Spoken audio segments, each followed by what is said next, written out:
আসসালামু আলাইকুম। সাপোজ আপনি ইউটিউবে কোনো একটা ভিডিওস দেখতেছেন, যেই ভিডিওসটার লেন্থ ২ ঘন্টার মতো। আর সেই ভিডিওটার মধ্যে ৫ মিনিটের একটা অংশ আপনাকে অনেক ভালো লাগছে এবং আপনি চাচ্ছেন সেই অংশটুকুকে আপনার ফোনে ডাউনলোড করে রাখতে। বাট ইউটিউবে এমন কোনো ফ্যাসিলিটিস এখন পর্যন্ত আসেনি যার সাহায্যে আপনি কোনো একটা ভিডিওর শুধুমাত্র স্পেসিফিক পার্টগুলোকে ডাউনলোড করে রাখতে পারেন। আর আজকের এই ভিডিওতে দেখাবো কিভাবে করে আপনারা ইউটিউবের ভিডিওসের কোনো নির্দিষ্ট অংশগুলোকে ডাউনলোড করে রাখতে পারেন। চলুন শুরু করা যাক। পুরো ভিডিওর জন্য আমি থাকছি আনিক, আপনারা দেখছেন আনিক ইসলাম। নতুন দর্শক থাকলে সাবস্ক্রাইব করতে ভুলবেন না। Let's start. এজন্য আপনারা প্রথমেই ইউটিউবে চলে আসবেন। ইউটিউবে আসার পর আপনি যেই ভিডিওটার পার্টিকুলার কোনো অংশ ডাউনলোড করতে যাচ্ছেন সেই ভিডিওটার লিঙ্কটাকে কপি করবেন। আমি আপনাদেরকে দেখানোর জন্য এখানে জাস্ট এই ভিডিওটার লিঙ্কটাকে কপি করে নিচ্ছি।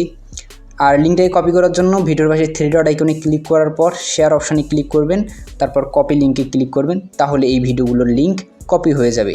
তারপর আপনারা ইউটিউব থেকে বেরিয়ে আসবেন এবং গুগল ক্রোমকে ওপেন করবেন। গুগল ক্রোম ওপেন করার পর উপরের দিকে সার্চ বক্সে টাইপ করবেন স্ট্রিমঅ্যাবল লিখে সার্চ করবেন। সার্চ করার পর উপরে একটা ওয়েবসাইট দেখতে পারবেন। ওয়েবসাইটটার ইউআরএল হলো streamable.com। এই ওয়েবসাইটটাতে প্রবেশ করবেন। সাইটটাতে প্রবেশ করার পর এইরকম ইন্টারফেস দেখতে পারবেন। এখান থেকে স্টার্ট আপলোডিং বলে একটা অপশন পাবেন। এই স্টার্ট আপলোডিং অপশানে একটা ক্লিক করবেন। এখন আপনাকে এই সাইটটাতে আপনার একটা অ্যাকাউন্ট ক্রিয়েট করতে হবে। আর অ্যাকাউন্টটা ক্রিয়েট করার জন্য আপনি চাইলে আপনার জিমেল অ্যাকাউন্ট অথবা ফেসবুক অ্যাকাউন্ট ইউজ করতে পারেন।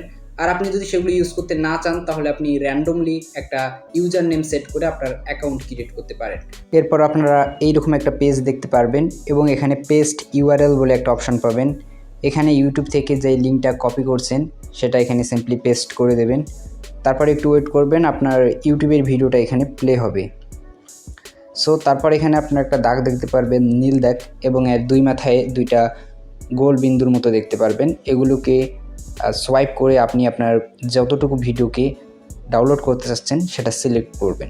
বা নিচের দিকে দেখতে পাচ্ছেন একটা বক্স আছে, দুইটা বক্স। এখান থেকে আপনি চাইলে ডিউরেশন সিলেক্ট করেও এটাকে সিলেক্ট করে নিতে পারেন, অর্থাৎ কত মিনিট থেকে শুরু হবে এবং কত মিনিটে গিয়ে শেষ হবে। সো এখানে এটা সিলেক্ট করবেন। সিলেক্ট করার পরে ভালোভাবে সিলেক্ট করা হয়ে গেলে নিচের দিকে দেখতে পারবেন ক্রিয়েট ভিডিও বলে একটা অপশান আছে। এই ক্রিয়েট ভিডিও অপশানে একটা ক্লিক করবেন। তারপরে একটু ওয়েট করবেন, এটা প্রসেস হবে। প্রসেস হওয়া পর্যন্ত আপনাকে ওয়েট করতে হবে। তো এখানে দেখতে পাচ্ছেন প্রসেসিং জাস্ট কমপ্লিট হচ্ছে, অ্যান্ড প্রসেসিং কমপ্লিট হয়ে গেছে। কমপ্লিট হলেই আপনার ভিডিওটা রেডি হয়ে যাবে এবং এটাকে ডাউনলোড করার জন্য নিচের দিকে দেখতে পারবেন 3 ডট একটা আইকন আছে এবং এখানে মোর বলে একটা লেখা আছে। সো এখানে একটা ক্লিক করবেন। ক্লিক করার পর ডাউনলোড লিঙ্কস বলে একটা অপশন পাবেন। ডাউনলোড লিঙ্কসে একটা ক্লিক করবেন। তারপর উপরের দিকে দেখতে পারবেন আপনাকে সাইজ দেখাবে, অর্থাৎ আপনি কত সাইজে এটাকে ডাউনলোড করতে যাচ্ছেন। আমি জাস্ট 1280x668 এই সাইজে ডাউনলোড করব। সো এখানে যে সাইজে ডাউনলোড করবেন তার পাশে আপনি ডাউনলোড বলে একটা অপশন পেয়ে যাবেন। এই ডাউনলোড অপশানে একটা ক্লিক করবেন। ক্লিক করার পর ওয়েট করবেন এবং নিচের দিকে দেখতে পাচ্ছেন ডাউনলোডিং ফাইল, অর্থাৎ এটা ডাউনলোড হওয়া শুরু হয়ে গেছে এবং এটা কমপ্লিট হয়ে গেছে। নিচের দিকে আপনারা দেখতে পাচ্ছেন এখানে ওপেন অপশন এসে গেছে। সো ভিউয়ার্স, এই ছিল আজকের ভিডিও। আই হোপ ভিডিওটা ভালো লাগছে। ভালো লাগলে অবশ্যই একটা লাইক করে দেবেন, অ্যান্ড চ্যানেলের সাথে থাকার জন্য অবশ্যই সাবস্ক্রাইব করে পাশে আসা বেল আইকনটি প্রেস করে অল সিলেক্ট করে দেবেন। চাইলে আমার সাথে ফেসবুকে কানেক্ট হতে পারেন, লিঙ্ক ভিডিও ডিসক্রিপশন বক্সে দেওয়া আছে। দেখা হচ্ছে পরবর্তী কোনো ভিডিওয়ে। আর নেক্সট টাইম আপনি কোন কন্টেন্টের উপর ভিডিও চান সেটা অবশ্যই কমেন্ট করে জানাবেন। আজকের জন্য এখানে বিদায় নিচ্ছি। আল্লাহ হাফেজ।